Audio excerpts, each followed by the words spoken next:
Virion city दृश्य में उभरती है, जो एंटी ग्रेविटी पाइलन्स द्वारा समर्थित एक तकनीकी चमत्कार है। शहर बैंगनी और इंडिगो नियन रोशनी से धड़कता है, जो सर्किट जैसा दिखता है। ऊपर एक कृत्रिम सूर्य घूमता है, जो शहर के दृश्य पर अपनी निर्मित रोशनी डालता है। कृत्रिम आकाश निर्मित सूर्य की चमक में नहाया हुआ था, जो अपने 6 घंटे के दिन से गुजर रहा था। सेक्टर 9 के नीचे लीरा शांत धूल भरे सर्विस शाफ्ट में उतरती है। वह भूली हुई युग की अवशेषों को साफ करती है, धूल और त्यागे गए रिले। लीरा एक अछूता हैच, गहराई में छिपा एक गुप्त मार्ग खोजती है।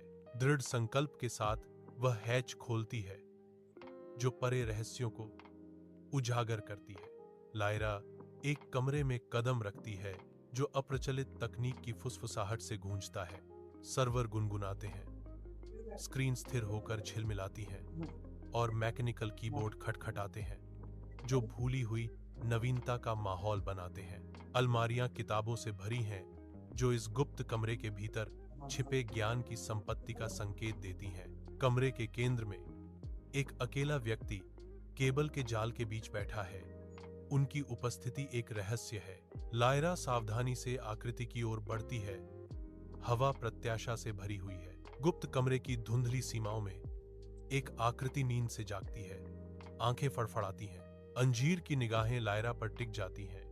उसका चेहरा हल्की रोशनी में चिंता से उभरा हुआ है। लायरा की आवाज सन्नाटे को चीरती है। वह कहता है कि वह न्यूरोनेट से जुड़ा नहीं है। आंकड़ा जवाब देता है, मैं था, लेकिन मैंने खुद को डिस्कनेक्ट कर लिया। आकृति जारी है। बहुत शोर था। गुप्त कमरे में लायरा और व्यक्ति बातचीत करते हैं। उनकी आवाजें शांति में गूंजती हैं। घंटे पिघल जाते हैं, क्योंकि वे शब्द, मौन और विचार साझा करते हैं। कमरा उनके आदान प्रदान को धारण करता है, जहां कोई भावनात्मक आवरण नहीं, कोई भविष्य सूचक संकेत उनकी बातचीत को धुंधला नहीं करते। केवल कच्ची ईमानदारी ही उनके बीच की जगह भरती है, क्योंकि असली आवाजें अनकही सच्चाइयों का भार वहन करती हैं। लायरा वीरियन शहर की रात में कदम रखती है। एक गुप्त याददाश्त सुरक्षित रूप से उसके दिमाग में बंद है। वह एक ऐसी याद रखती है जिसे डाउनलोड करना असंभव है, साझा करना असंभव है। उसकी दुनिया की चुप्पी, जो कभी एक शून्य थी, अब वास्तविकता की एक नई भावना के साथ धड़कती है। शहर की रोशनी उसके चारों ओर टिमटिमाती है, फिर भी सच्ची रोशनी अंदर से चमकती है। पहली बार लायरा को लगता है कि दुनिया सच्चाई से भरी है। लायरा गहरी सांस लेती है। केवल वही वास्तविकता को अपनाती है जिसे वह समझ सकती है।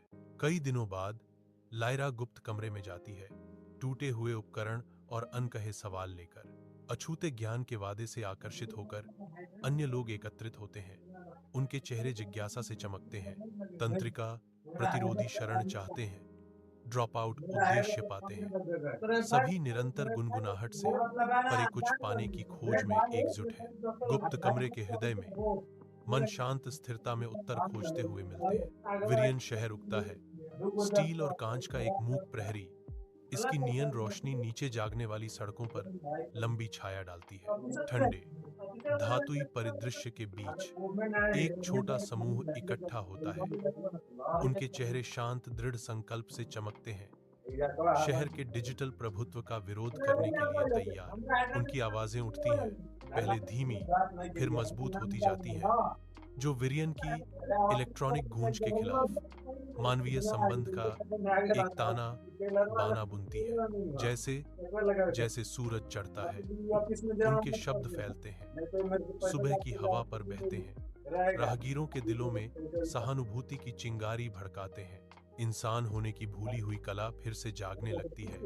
इसकी गर्माहट तकनीक की बर्फीली पकड़ को पिघला देती है, जिससे वीरियन की चुप्पी साझा अनुभवों की एक सिम्फनी में बदल जाती है। विरियन के हृदय में एक शांत क्रांति हो रही है, जो कोड या आग से नहीं, बल्कि मानव बातचीत की सरल, फिर भी गहन शक्ति से प्रेरित है।